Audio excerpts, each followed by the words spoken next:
Welcome to Learning Algebra with Ms. Rodriguez. By the end of this video, you will understand how to graph horizontal and vertical lines. Here we want to look at graphing vertical or horizontal lines, or what we can call special cases when we are talking about graphing. So in example A, we have the equation 2a equals -4. This is not in slope-intercept form, and it's not even in standard form either because I don't have an x or a y. So what I'm going to do is I'm going to just solve for y. I'm going to divide both sides by 2. So I am left with y is equal to -2. So what this means is that for every ordered pair, the y has to be the number -2. So I'm going to come up with a list of ordered pairs. So I'm going to pick any number for x. So I'm just going to pick like 2, -1, and 0.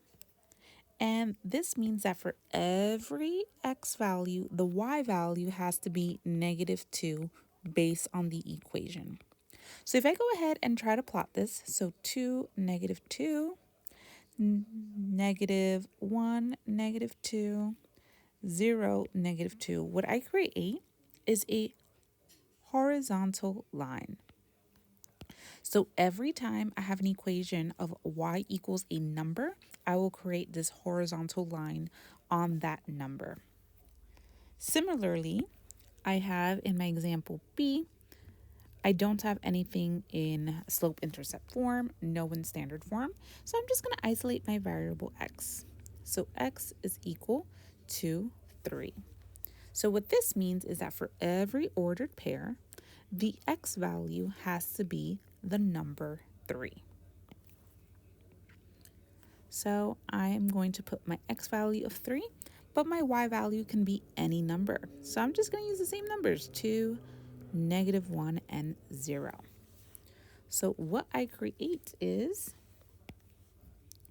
so 3, 2, 3, -1, and 3, 0. I create a vertical line on that number. So every time I have an equation and x equals a number, I will have a vertical line. Thank you for watching. If you found this helpful, don't forget to like, subscribe, and share with fellow educators or students.